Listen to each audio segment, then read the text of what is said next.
Hello everybody, Kelly Rice here, but I write under my pen name, K.M. Rice, and welcome to my author vlog.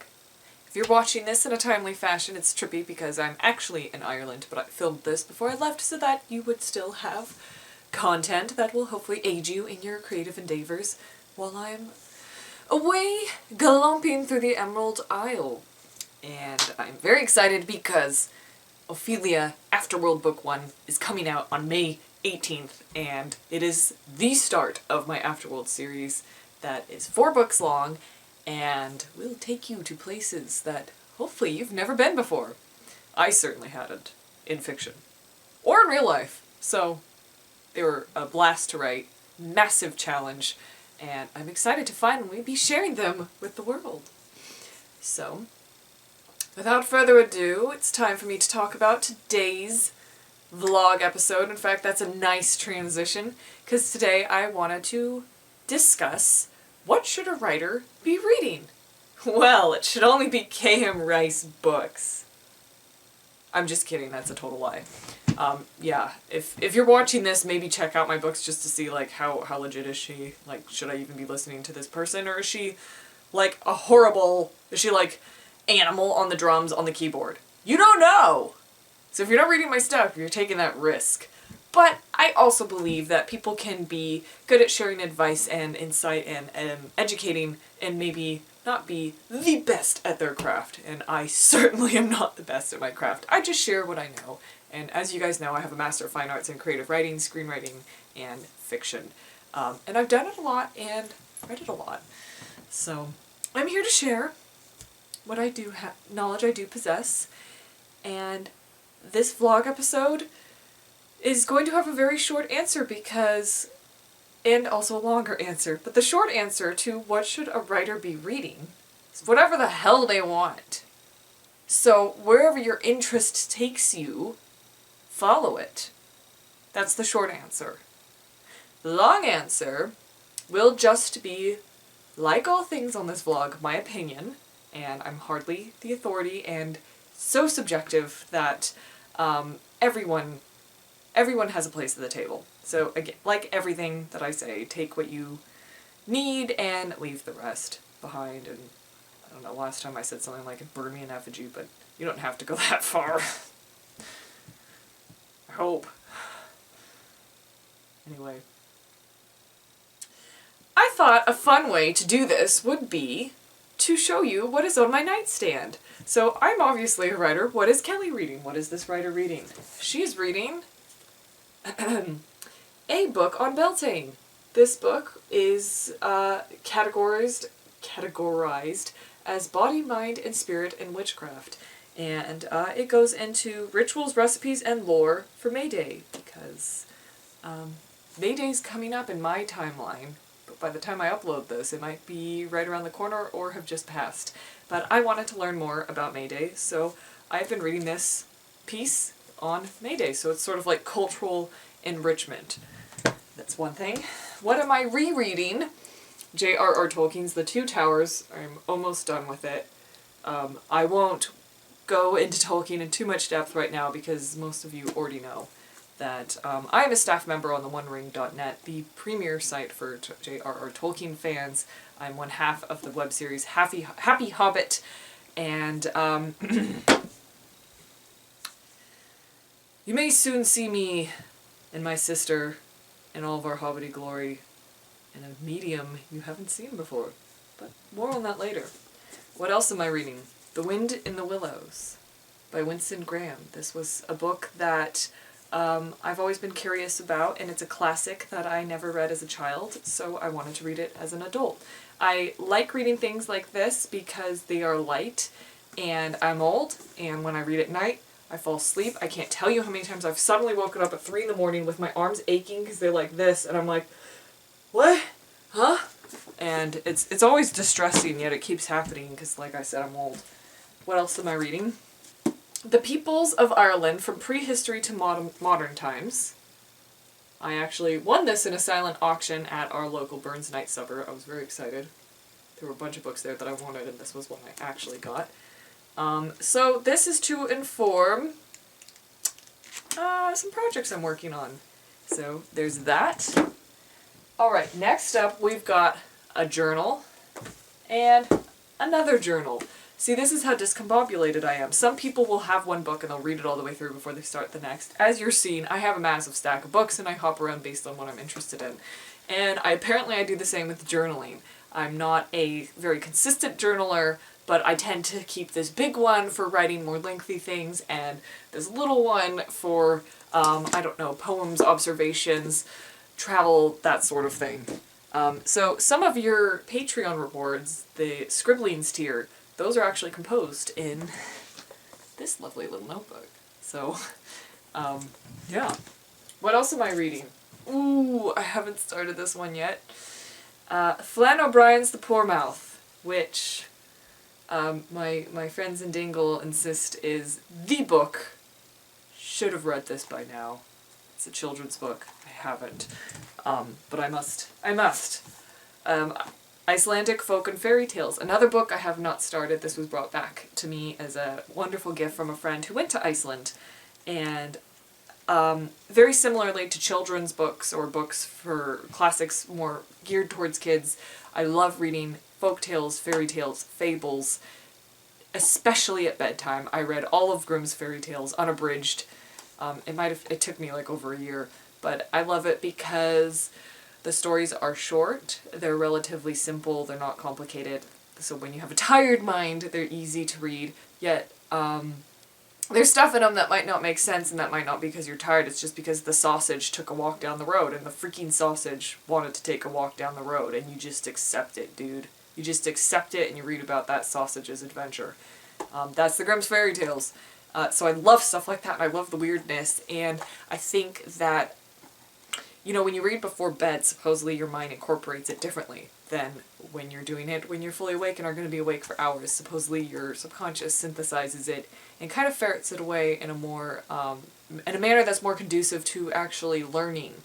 So that's probably why I remember the story about the sausage. So that's the other reason I really like reading fairy tales and myths, is because they have, like I said, the weirdness, but also the structure to them that I feel I absorb into the sponge of my mind, and then is there in my writing arsenal, because the more, I mean, this is just how I work on myth, and the more that I consume history in myth and folk lore, the better informed I feel to be a storyteller, because I strive to be the best storyteller that I can, because I write to entertain and to transport people to different worlds and have different experiences and learn from them, because that's why I read. I love to read stories for those reasons. I can also recommend W.B. Yeats's edited version of Irish folk and fairy tales. I think it's called Of the Irish Peasantry, that was recorded at the turn of the century. That was also really good. And here we go, this monster that I have barely made a dent in over the years. Andrew Motion's wonderful biography on John Keats. Keats is a poet and a person who I'm fascinated by. He died when he was only 25. His observations on the metaphysical, his skill with the English language are just unparalleled, and I find in him what I look for in myself, and I think that is the greatest gift of Keats' poetry. And if you read my upcoming novel, Ophelia, you will find that it is heavily informed by Keats, and Keats's writing certainly makes a cameo in there. So that is a glance at what I'm currently reading. Yeah, it's eclectic, and it's a lot, and you will find that other than the folk tales and The Poor Mouth, the Irish book, the only actual novel that I was reading is The Two Towers, which I've read before, and I'm returning to that because it's, not only do I enjoy Tolkien, but it's in my best interest to keep Tolkien always fresh, because, like I said, I'm staff on the OneRing.net, and obviously I was the additional writing and research on Middle Earth from script to screen, building the world of the Lord of the Rings and The Hobbit with Daniel Falconer, which I wrote in New Zealand with a lot of the folks who brought the films to life. So it's sort of an area I like to stay up to date with even though the books were written so long ago, I need to refresh them in my mind every once in a while. So that's why I'm reading that. There was a time in my life that I think I would have had way more literature and way more, novels, basically, on my nightstand. And in fact, there was also a period, I would say maybe after I wrote Darkling, but kind of before I wrote my Afterworld series, that I bought all of the young adult bestsellers, so Hunger Games, Divergent, Immortal Instruments, and wanted to devour what is hot right now and learn from it. That's the same reason I first read the Aragon book, because I was like, well, this is really popular right now. What is it that this kid's doing that I'm not doing? What is it that these people are doing that's so capturing the public imagination? And that's important, I think, but also it's important to remember that a lot of these stories are told on trend. So I think Hunger Games was the one that really took off, and then Divergent followed, and The Maze Runner followed, and a lot of these other series that are based on dystopian worlds with teenage protagonists sort of took off, which, cool, if you're into that kind of story, that means there's even more out there. But remember, the same thing happened with Twilight. All of a sudden it was vampires everywhere. And it got to the point where my first book has some pirates in it, and one of the agents who was interested in it said, yeah, I really like the concept of the story. Pirates haven't hit yet, but they might hit soon. We're in vampires right now. And I'm like, it doesn't work like that. Someone's got to start the trend, but also some of us, like during the whole Twilight thing, dude, I love vampires as much as the next white person, but I don't know why my race has to have to do with vampires, I guess because they're pasty. And I grew up with my dad telling me that I was a daywalker because he thought I looked like a vampire. So I guess it's less about race, more about color. But, yeah, so and that was a reference to Anne Rice's books, by the way. He was really into those. I think that, like, yeah, I love vampires, but I was not into Twilight, and I didn't necessarily want to read a bunch of spin-offs of Twilight or, like, things trying to copy Twilight's tone, because, like I said, I wasn't into it. So you want variety out there, too. And, yes, someone has to start the trend. But also, by the time these books are out, it's probably about at least 18 months after they were originally published or the deal was signed or whatever. So the trend was set over a year before you as the consumer are even knowing that the trend has begun. And there are a lot of agents who buy on trend. If there are any agents watching this, I would love to have your insight on this. This is just my perspective from someone looking at it from the outside. But a lot of agents seem to buy on trend. Like the guy who I was communicating with who was like, well, pirates haven't hit yet. Let's see if pirates hit. Do you have anything on vampires? And I'm like, no, I don't know about just writing some random crap on vampires. I don't know. Like, that my process is coming from the heart and soul rather than the outside in. It's coming from the inside out. I don't know how else to explain it. But I greatly admire people who can go from the inside or from the outside in and the inside out. I haven't learned that skill yet. So more power to you.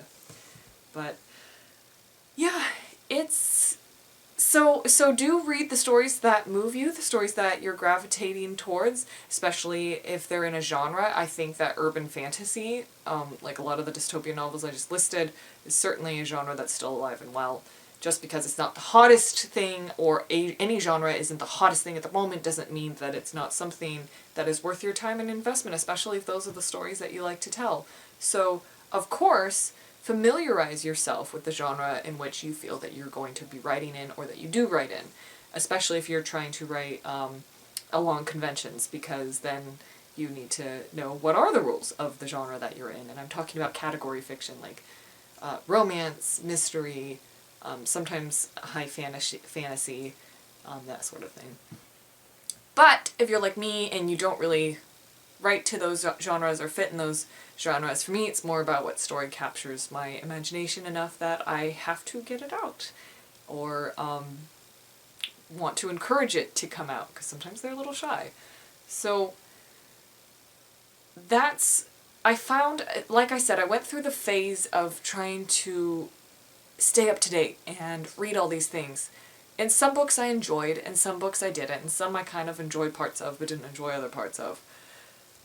Yes, it was important to learn what types of stories were being told, and how to write for a young adult audience, and all that sort of thing. And I should be reading more novels. I should definitely be reading more of what my peers are doing. I find that I'm not, because I'm doing things like producing this vlog. I have to be a graphic designer to design my own, all my own media. I have so many different hats that I'm wearing as an independent creative. I know I'm an independent author, but I tend to lean towards creative because I'm doing so many different, aspects of promoting my pen name in my books that have nothing to do with writing. But you have to, that's the name of the game these days. And maybe I'll break all that down one day into a special series within this vlog, because I think that could be helpful to people, and I'd be happy to share what I do know now after having doing this for a little bit. So, yes, read what interests you and what's fun and what you gravitate towards. Learn from it. I'm not a big fan of reading books just because you're trying to emulate them or you're trying to break into that genre, because I think that with creativity, there's this line in Bright Star, the film about Keats, where he says if it doesn't come as easily as leaves on a tree, then it best not come at all. And I cannot off the top of my head remember if Keats actually said that in a letter or something, but I also was like, yes, he gets it! That if the creative juices are not, if you're forcing it, and I don't mean like you have writer's block or you just didn't feel like writing that day, but I mean if it feels wrong in your gut and it feels like somewhat excruciating to keep reading something or to keep trying to make yourself write something, listen to that. We must listen, to quote Keats again, to the airy voices. We must learn to listen to the whispers in our imagination, because they truly will not lead you astray, but they are whispers. They're only whispers because we are conditioned from a young age that play is only for children. We shouldn't play. We shouldn't engage our imaginations. Luckily, as writers, we have every excuse in the world to engage our imaginations, but it's something that as a society is stamped out and not encouraged, especially into adulthood, and it's something that is one of the greatest travesties of life as we know it. Of course you should play, of course you should engage your imagination, of course you should be, I don't want to say the child within, because that in and of itself is relegating those behaviors to a certain period of your life where they're permissible, and then apparently they're not permissible when you're an adult. When I was a kid, I had my toys, and I loved my dinosaurs and my Lion King toys. And I still have a lot of them. And I thought that there would be this magical time when I entered teenagerhood when I would suddenly be like, I've got no interest in toys anymore. I can't be bothered. And I waited, and I waited, and I waited, and eventually I graduated high school and I was all about Star Wars and stuff, and I had a bunch of Star Wars action figures. That adult moment never came, and that's when I realized it's probably never going to come. And luckily for me, keeping that imagination, feeding my imagination and keeping that part of me alive, and it helped especially that I had two younger siblings with whom I could play, and I was always babysitting and nannying, so I was always around kids, and that was, again, an excuse to engage with that side of myself. But this is totally an aside, but we should not need excuses. We should be encouraged, even as adults, to play and to be imaginative and creative. But that aside, I don't even remember how that linked back to what I was talking about in terms of what books you should be reading, other than, yes, the voices are just airy whispers because we've stamped them out so long, and we've spent so much time learning to not listen to them. So a lot of finding your voice as a writer is learning to listen to those whispers and help them become strong voices. Because eventually they'll scream and then that story will fly out of you, and if you can, it's nicer to learn it when you're not screaming. So that's what I mean about write what's coming naturally to you and what is innate in your heart and soul versus trying to force something that isn't coming naturally. So if you find that you like reading books in the same genre as yourself, go for it. If you find that, like me, you like reading, you're gravitating more, and this is just a period in my life and a period in my writing that I'm gravitating more towards nonfiction and towards folk tales and stuff like that, then go for it. So like I said, the short answer is whatever floats your boat. I'm literally about to run out of battery, so I'm going to sign off with my man, John Keats. I'll see you guys next time. That's right, I did it.